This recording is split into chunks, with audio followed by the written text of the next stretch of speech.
Assalamualaikum warahmatullahi wabarakatuh, sahabat YouTuber semua dimanapun saja Anda berada. Kali ini saya berkunjung bersilaturahim di kediaman Bapak Arifudin Esos sebagai Ketua Nasdem. Seperti apa koja-koja saya nanti dengan beliau. Tetap like, komen, dan subscribe di sini dan kita akan ketemu beliau. Kebetulan beliau sudah hadir di sini. Saya sudah mengkontak beliau dan alhamdulillah beliau bersedia. Tetap like, komen, dan subscribe di sini. Kita nantikan koja-koja saya bersama Pak Arifudin. Assalamualaikum Pak. Waalaikumsalam warahmatullahi wabarakatuh. Oke, nantikan koja-koja kita akan koja-koja dengan Pak Arifudin. Oke? Ya, oke. Kita sudah berada di kediaman Pak Arifudin Esos. Assalamualaikum Pak. Waalaikumsalam warahmatullahi wabarakatuh. Masya Allah Pak. Saya lihat hari ini segar sekali Pak. Amin, Sehat selalu Pak. Amin, amin.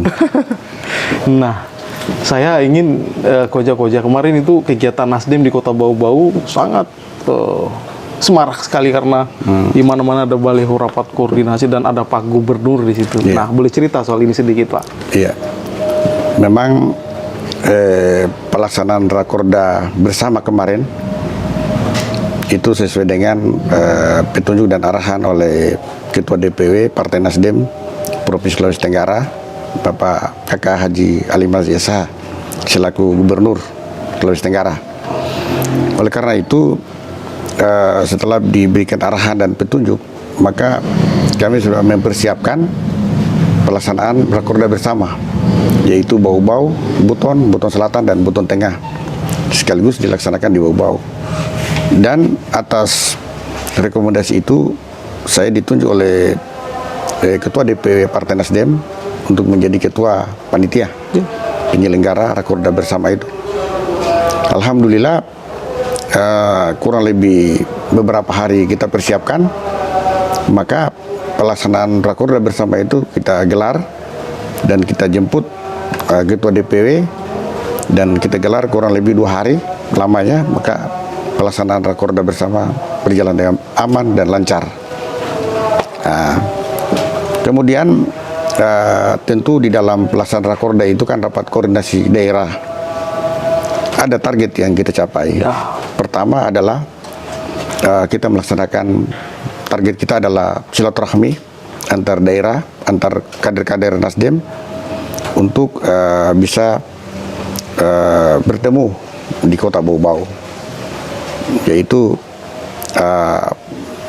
tentunya pertemuan ini dilandasi dengan kebersamaan, pola pikir yang sama, sehingga Rakorda itu digelar di Kota Bau-Bau dengan baik. Nah, sangat kita bisa saksikan bersama betapa semaraknya Rakorda itu di Bau-Bau, dan kita melihat bendera, kita melihat baleho, dan sangat luar biasa. Saya hanya bisa berpikir bahwa Ketua Panitia pada saat itu di sini sangat antusias. Bisa cerita bagaimana gesitnya itu? Iya, ya memang itulah yang kita persiapkan, bahwa kenapa kelihatan semarak. Memang kita persiapkan beberapa hari kemudian itu kita sudah siapkan bendera-bendera, baliho-balihonya, umbul-umbulnya, semua kita persiapkan, sehingga pada saat kegiatan Rakorda itu semua kelihatan sudah semarak, sudah berkibar, dan itu adalah diliputi oleh semangat dan harapan masyarakat, harapan kita sebagai pengurus kader-kader Partai Nasdem, bisa dilihat oleh masyarakat bahwa Nasdem hadir di Kota Bau-Bau. Yes. Nah, ada yang menarik ini Pak Arifudin. Dulu waktu lahirnya Nasdem itu, sebelum itu kan saya sangat ingat sekali. Kebetulan itu hari Pak Arifudin adalah ketua Ormas Nasional Demokrat di Kota Bau-Bau, dan sampai sekarang saya pikir. Nah, ini bisa cerita sejarah ini. Ternyata Pak Arifudin sudah lama bergelut dengan Nasdem ini. Bisa ceritakan? Jadi memang kurang lebih 10 tahun yang lalu, sebelum lahirnya Partai Nasdem ini, saya diangkat oleh Pak Ali Mazhar sendiri selaku Ketua DPW selaku Ketua DPW Nasional Demokrat, Ormas Nasional Demokrat, dan setelah saya diberikan mandat untuk melaksanakan sebagai Ketua Ormas Nasdem di Kota Bau-Bau. Terus apa yang kita harus lakukan? Bagaimana Nasdem itu supaya lebih dikenal oleh masyarakat? Ya, dengan gerakan-gerakan perubahan itu yang kita lakukan, tentu dengan bagaimana kita mensosialisasikan di tengah-tengah masyarakat. Dan pada saat itu Ormas Nasional Demokrat itu selalu ditampilkan di televisi. Ya, Metro TV ya. Metro TV. Benar, benar. Akhirnya masyarakat paham bahwa ternyata Nasional Demokrat ini secara keseluruhan di Indonesia, di Republik ini telah ada. Nah, karena apa tadi? Di dalam di dalam mensosialisasikan, mengkonsolidasikan Nasional Demokrat itu sudah dibantu dengan Metro TV. Iya, Metro TV. Jadi kita di masyarakat tinggal kita menunjukkan saja bahwa kita sebagai Nasional Demokrat. Jadi itu sebenarnya yang paling peran besar itu adalah tersosialisasi di media Metro TV pada saat itu. Ya. Begitulah Nasional Demokrat. Dan setelah itu kita adakan pertemuan pada tiap-tiap provinsi. Dan semua daerah-daerah yang sudah dibentuk kita hadir di Kota Kendari yang dihadir oleh Surya Paloh sebagai Ketua Nasional Demokrat pada saat itu. Dan alhamdulillah pada saat itu kita hadir kurang lebih 100 orang kita di Kota Kendari dan dihadir oleh Surya Paloh dan Ali Mazzi sebagai Ketua Ormas Nasdem di Provinsi Sulawesi Tenggara. Dan pada saat itu setelah pertemuan itu kemudian ada agenda pertemuan di Jakarta. Pertemuan di Jakarta di Hotel Century. Pada saat itu kita rapat Nasional Demokrat secara nasional untuk menentukan langkah apakah Nasional Demokrat ini tetap menjadi ormas atau menjadi partai. Pada saat itu. Jadi pada saat itu banyak pertimbangan yang mendasar bahwa Nasional Demokrat tetap ada di Republik ini sebagai ormas Nasional Demokrat. Dan juga ada yang berpikir bahwa bagaimana kalau kita membentuk partai politik. Dan pada saat itu disepakati seperti itu, bahwa setelah kembali dari pertemuan nasional, Kongres Nasional itu, digelar Kongres Nasional Demokrat, maka kembali di daerahnya masing-masing untuk mempersiapkan pembentukan partai. Dan pada saat itu alhamdulillah terbentuklah dari semua DP pada tingkat provinsi dan tingkat daerah kabupaten kota dibentuk sampai tingkat DPC. Alhamdulillah pada saat itu lahirlah Partai Nasdem. Dan kurang lebih hari ini sudah 10 tahun Partai Nasdem, sudah ulang tahun yang ke-10. Kita telah banyak melakukan gerakan-gerakan perubahan di dalam rangka bagaimana menjawab permasalahan-permasalahan di tengah-tengah masyarakat. Kita paham bahwa Partai Nasdem hari ini, partai-partai ini memang sudah mengarah pada bagaimana penilaian masyarakat bahwa partai itu bagaimana. Oleh karena itu Partai Nasdem dengan gerakan perubahannya dan gerakan restorasinya, maka kita harus menjawab semua permasalahan-permasalahan yang ada di tengah-tengah masyarakat. Nah, dan hari ini saya sebagai Ketua Partai Nasdem Kota Bau-Bau tentu telah melakukan konsolidasi baik itu di internal maupun eksternal partai. Inilah yang kita selalu tampil memperkenalkan dengan masyarakat. Dan alhamdulillah Partai Nasdem secara nasional banyak, kalau kita lihat ya secara nasional banyaklah kader-kader yang masuk di parlemen, DPR, di menteri, di kabinet. Dan di daerah provinsi kita ada gubernur Sulawesi Tenggara lahir dari rahim Partai Nasdem, kader Partai Nasdem. Di Kota Bau-Bau kita juga telah melakukan koalisi antara wali kota Bau-Bau Pak Tamrin dilahirkan oleh partai pengusung adalah Partai Nasdem, Partai PAN, Partai PDI Perjuangan dan Golkar. Inilah yang menjadi partai koalisi oleh Pak Tamrin. Dan juga pemilu yang lalu kita melahirkan 2 kursi anggota DPR-nya, yaitu Pak Baniu di Dapil 3 dan Hadiat di Dapil 1. Dan ke depan kita punya target. Dari 2 kursi yang ada ini kita mentargetkan 4 kursi. Ini hasil rakorwil kemarin, rakorda kemarin, bahwa Partai Nasdem telah kita melaksanakan konsolidasi di internal partai, sehingga kita bisa memastikan bahwa mudah-mudahan ke depan kita bisa capai 4 kursi. Targetnya dapil 1, 2, dan 3 berapa Pak kira-kira? Ya, jadi kita targetkan dapil 1 ini 2 kursi. Wow. Dapil 1 itu 1 kursi, dapil 3 2 kursi. Ya Allah. Bisa 4 atau 5 kursi. Masya Allah, kita aminkan semua itu Pak. Nah, luar biasa nih. Nah, saya melihat di sini ada seni kepemimpinannya Pak Arifudin.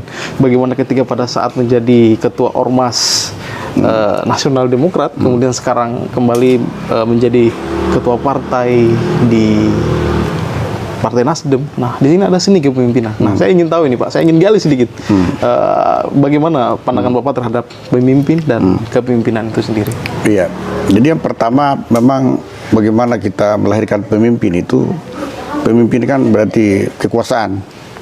Kalau kita tidak berada dalam satu partai, apalagi hari ini saya sebagai ketua partai Nasdem Kota Bau-Bau, tentu kita berpikir bahwa kita menjadi ketua partai, tentu kita akan menjadi sebuah kekuasaan, berebut kekuasaan. Dan untuk berebut kekuasaan butuh kerja keras, butuh konsolidasi, sehingga bisa diterima oleh di tengah-tengah lapisan masyarakat. Itu adalah untuk mencapai merebut kekuasaan. Tetapi kalau kita bicara pemimpin, memang kan kita lihat bagaimana masing-masing pemimpin itu karakternya beda-beda. Ya. Ada yang bagaimana caranya membangun, menata kota Bau-Bau. Tentu ada juga yang menata dengan seni, ada yang menata dengan yang penting kita bangun kota Bau-Bau.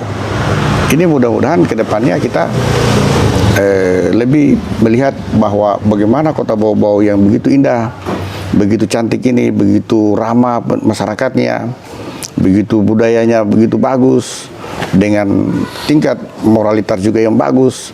Inilah harapan ke depan, bagaimana pemimpin itu bisa menjawab semua permasalahan-permasalahan tadi, dan bagaimana Bau-Bau yang begitu bagus ini, begitu indah dan cantik ini bisa dipercantik lagi, bisa lebih bagus lagi, bisa lebih menarik lagi. Iya, nah ini nih Pak Arifudin, saya sangat tertarik dengan bagaimana mempercantik kota Bau-Bau. Yang ada di benak saya ketika melihat Bau-Bau itu, saya bisa petakan beberapa wilayah kayak misalnya di Surawolio, di sana adalah perkebunan dan pertanian, kemudian di Bungi, kemudian di Sulaa, kemudian di Batu Puaro ini di wilayah kota, dan di mana ini bagaimana kira-kira Pak Arifudin melihat ini? Iya.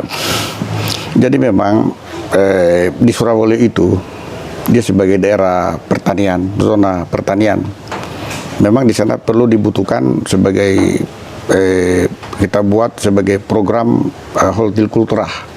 Artinya program di bidang hortikultura ini di sana kan ada Kaisabu, Karya Baru, Bugi dan Gonda Baru.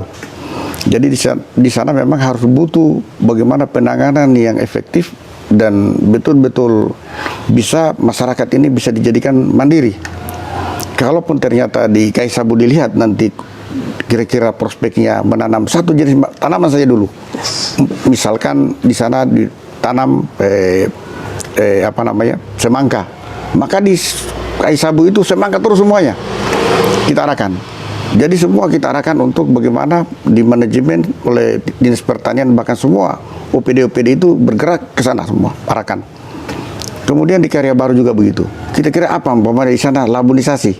Kita arahkan semua di situ labunisasi, tapi kan dilihat apa yang cocok. Yes. Misalkan ada lagi di Gonda Baru, kita persiapkan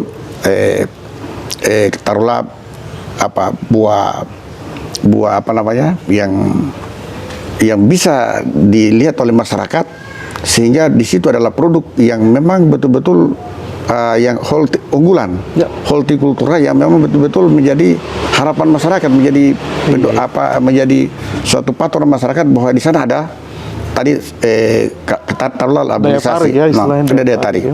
Tetapi karena begitu kita sudah arahkan begitu, semua tanaman hortikultura tadi seperti semangka, umpamanya sih sudah banyak, harus disiapkan juga manajemen pemasarannya. Benar. Jangan sampai masyarakat menanam begitu banyak, tapi tidak laku dijual di pasaran. Saya hanya berpikir begini Pak, itu menjadi kayak semacam wisata, agrowisata ya. Jadi masyarakat kalau mau ingin makan semangka atau makan bisa ke Surawolio. Bisa jalan-jalan di sana, bisa selfie sambil bikin konten. Kita berada di Surawolio, kita lagi panen semangka, Masya Allah ya. Itu yang utama. Nah ini sebenarnya karena memang di sana tanahnya subur Pak. Iya. Terus di Palabus ada di sana. Di sana kita arahkan taruhlah mungkin nelayan-nelayan yang bisa menjadi menjadikan di Palabusa itu, sehingga ini juga perlu di manajemen sedemikian rupa sehingga mereka hasil nilainya itu bisa dikonsumsi oleh masyarakat sekitar ini atau di luar. Nah, inilah kedepannya harus menjadi sebuah pemikiran dari ke depan, pemikiran dari kita semua. Iya, sangat. Kemudian di Sula juga itu perlu ada peningkatan. Di sana kan sudah tenun ya, mesin tenun yang dikembangkan. Itu juga belum terlalu ya memang masyarakat sudah kalau ada pendatang ada bisa turis-turis semua sudah diarahkan di sana. Tetapi itu perlu ada fasilitas dan sarana dan prasarana disiapkan ke depannya. Supaya menjadi tertarik, menarik daripada kota Bau-Bau ke depannya. Nah, itu sudah akan menjawab bahwa memang semakin cantik ini Bau-Bau. Semakin itu indah. Beberapa sudut pandang, sudut pandang ya. Iya, karena memang Bau-Bau ini kita sayang. Saya sendiri warga Bau-Bau, saya sangat sayang Bau-Bau. Saya sangat cinta ini Bau-Bau karena di sini tempat kita hidup. Di sini tempat kita bersilaturahim, tempat kita melangsungkan kehidupannya, dan sangat Bau-Bau ini luar biasa. Saya sudah hidup dan besar di tanah Bau-Bau, dan kita harus melahirkan pemimpin-pemimpin yang mampu memberi nilai tambah yang baik untuk kota Bau-Bau. Nah, ada lagi yang saya ingin tanyakan ini Pak Arifin, terkait dengan bagaimana Pak Arifudin menatap kota Bau-Bau ke depan. Bisa dijelaskan ini Pak? Iya, jadi saya kira kalau bicara soal menatap kota Bau-Bau ke depan, ini perlu ada, kan Bau-Bau kan masih lama ini untuk suksesi Pilwali kota Bau-Bau, masih kurang lebih 3 tahun lagi ya. Nah, jadi oleh karena itu tentu figur-figur maupun calon-calon kan sudah mulai membangun sebuah komunikasi dengan masyarakat. Saya pun sebagai Ketua Partai Nasdem, ini juga memang diharapkan ke depan kita bisa masuk di bursa pencalonan wali kota. Namun kita harus akui bahwa elektabilitas itu yang paling utama. Jika elektabilitas kita ini tidak bagus, maka kita juga tidak bisa memaksakan ke sana. Tetapi kalau survei kita nantinya bagus dan diterima oleh masyarakat, kenapa tidak? Sebagai ketua partai, sebagai generasi muda kota Bau-Bau, kita harus tampil untuk itu. Ini kan panggilan moral yang harus kita jawab. Nah, tetapi itu bahwa kita yakin bahwa survei itu menjadi patron kita, karena kalau hanya datang 1-2 orang yang datang menyatakan bahwa Pak Arifudin mari kita kita dukung menjadi calon wali kota, itu belum menggambarkan, karena belum menggambarkan keinginan masyarakat kota Bau-Bau secara keseluruhan. Tapi kalau di survei itu kan kita sudah bisa lihat kira-kira di daerah mana ini yang kita diterima semua atau tidak. Makanya survei itu kita jadikan patron kita untuk bisa melangkah menata kota ke depannya. Iya, ini yang menarik. Dan memang saya sudah melihat tanda-tanda itu, gejala-gejala itu ketika kita tahu bersama lah masyarakat kota Bau-Bau, balihonya beliau sudah beredar, dan dari sudut kota kita kemana-mana, saya jalan pakai motor Pak, lihat semua itu. Lihat semua itu, dan mudah-mudahan ini bisa menjadi berkah, bisa menjadi berkah untuk kota Bau-Bau. Dan saya secara pribadi berharap Bapak bisa menjadi salah satu kontestan ya.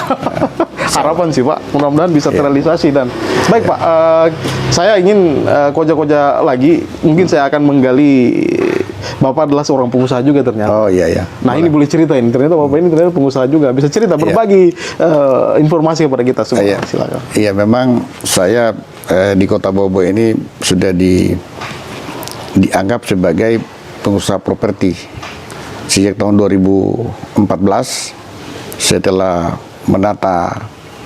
membangun apalagi Mata sana dengan yang begitu kesulitan medannya, gunung-gunung, bukit-bukit, hutan, tetapi bagaimana kita manajemen dengan dana kita sendiri, dana saya sendiri untuk membangun perumahan di kota Bau-Bau, itu di Palagi Mata.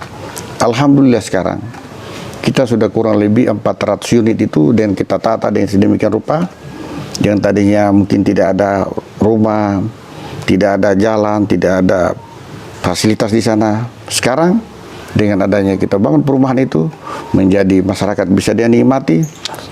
Semua kurang lebih 400 kakak sudah mendiami perumahan yang saya bangun itu. Alhamdulillah sekarang sudah, kalau kita bentuk satu kelurahan sudah bisa satu kelurahan. Dan itu tangan-tangan dingin dari Pak Arifudin, Pak. Jadi itulah yang menjadi usaha yang saya bangun selama ini. Setelah pasca saya jadi anggota DPR di Kota Bau-Bau. Ya, pernah 2 periode, dua periode ya, Pak? 2 periode. Nah, ini ternyata menjadi seorang pengusaha properti itu ada kendala atau bagaimana caranya supaya bisa berbagi kita di sini? Iya, memang kalau kita usaha properti ini yang pertama kan kita harus menyiapkan dulu lahan. Lahan yang seperti dari awal saya sampaikan tadi, lahannya kita harus bersihkan, kita ratakan kita semua. Dan terus kita bangun bekerjasama dengan perbankan, karena kita sifatnya menjual rumah dan masyarakat kita fasilitasi untuk ke bank, dan bank bayarkan ke kita, bekerja sama dengan bank, sehingga itulah yang harus menjadi manajemen yang kita lakukan, persiapannya, pelaksanaannya, pembangunannya, kemudian perencanaannya sampai dengan tahap penjualan, pemasarannya, marketing. Jadi semua itu kita sudah manajemen sedemikian bagus. Nah, itu sudah dinikmati hari ini. Sudah dinikmati. Dan sudah bisa kita lihat. Ternyata perumahan banyak sekali. Dan itu Pak Arifudin memulainya dari awal hingga akhirnya sekarang sudah bisa dinikmati masyarakat Kota Bau-Bau semua, dan luar biasa Pak Arifudin. Nah, terakhir sebagai closing statement kita, sebagai kata-kata penutup untuk segmentasi koja-koja kita kali ini, silakan Pak. Oh iya, terima kasih. Jadi memang ini pertama dengan hadirnya koja-koja ini, saya kira ini merupakan sebuah langkah awal bagaimana kita menikmati fasilitas ini, sehingga terus kita ke depannya koja-koja ini terus dilaksanakan dengan secara serentak atau di berbagai toko agama, kemudian toko birokrat, pemerintahan, semua harus menjadi bagian dari koja-koja kita, dan ini menjadi sebuah menjadi pemerataan, dan bisa terus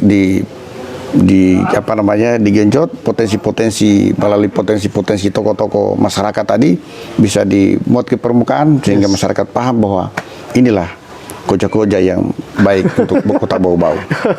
Terima kasih.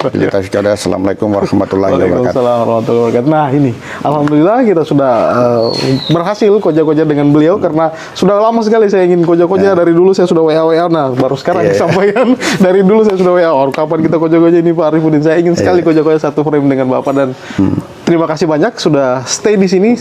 Tetap like, comment, dan subscribe. Tetap ikuti video koja-koja hanya di For Real Maruf Channel, dan sampai jumpa. Assalamualaikum warahmatullahi wabarakatuh.